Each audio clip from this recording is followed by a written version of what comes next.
ಮಾನ್ವಿ ತಾಲೂಕಿನಲ್ಲಿ ಅದ್ದೂರಿಯಾಗಿ ಗಣರಾಜ್ಯೋತ್ಸವ ಆಚರಣೆ ಮಾಡಲಾಗಿದ್ದು, ತಾಲೂಕಾ ಕ್ರೀಡಾಂಗಣದಲ್ಲಿ ನಡೆದಂತಹ ಧ್ವಜಾರೋಹಣವನ್ನು ಶಾಸಕ ಹಂಪಯ್ಯ ಅವರು ನೆರವೇರಿಸಿ ಮಾತನಾಡಿದ್ದಾರೆ. ಈ ಒಂದು 76ನೇ ಗಣರಾಜ್ಯೋತ್ಸವ ಇವತ್ತು ವಿಜೃಂಭಣೆಯಿಂದ ನಿರ್ವಹಿಸತಕ್ಕಂಥ ಒಂದು ಜಾಂಡ.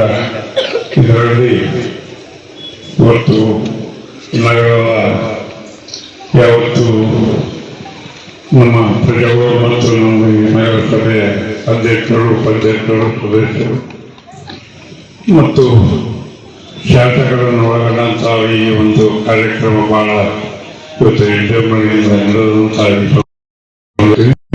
76ನೇ ಗಣರಾಜ್ಯೋತ್ಸವ ಇವತ್ತು ನಾವು ಪ್ರತಿ ಜನವರಿ 1950 26ನೇ ತಾರೀಕು ದಿವಸ ನಾವು ಆಚರಿಸತಕ್ಕಂಥದ್ದು.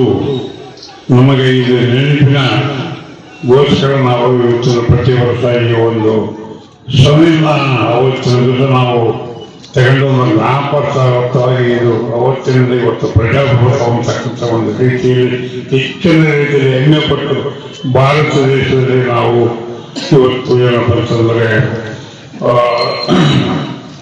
ಭಾರತ ದೇಶದಲ್ಲಿ ನಾವೆಲ್ಲರೂ ಪ್ರಜಾಪ್ರಭುತ್ವವನ್ನು ಒಳಗೊಂಡು ಪ್ರಜಾಪ್ರಭುತ್ವ ಎಲ್ಲರನ್ನೂ ಒಗ್ಗಟ್ಟಿನಿಂದ ತಗೊಂಡು ಹೋಗ್ತಕ್ಕಂಥ ಕೆಲಸ ನಮ್ಮ ಬಾಬಾ ಸಾಹೇಬ್ ಅಂಬೇಡ್ಕರ್ ಅವರು ಮಾಡಿದಂಥ ಒಂದು ಇದರಲ್ಲಿ ನಾವು ಅಲ್ಲಿ ಹೋದರೆ ಇನ್ನೂ ಹೆಚ್ಚಿನ ರೀತಿಯಲ್ಲಿ ನಮಗೆ ಅನುಕೂಲ ಆಗ್ತದೆ. ಅವರ ಇದಕ್ಕೂ ಕೂಡ ಅವರ ಒಂದು ಇಚ್ಛಾನುಸಾರ ನಾವು ನಡ್ಕೊಂಡಾಗ ಒಂದು ಉತ್ತಮವಾದಂಥ ಅವಕಾಶ ಕೂಡ ಅವರಿಗೆ ಅನುಕೂಲ ನಾವು ಮಾಡಿದಂಗೆ ಆಗ್ತದೆ ಅಂತಕ್ಕಂಥ ಮಾತಿಗೆ ಸಂದರ್ಭ ಹೇಳಿ 4 ಮಾತುಗಳು ನಾನು ಹೇಳಿಕೊಡ್ತೀನಿ.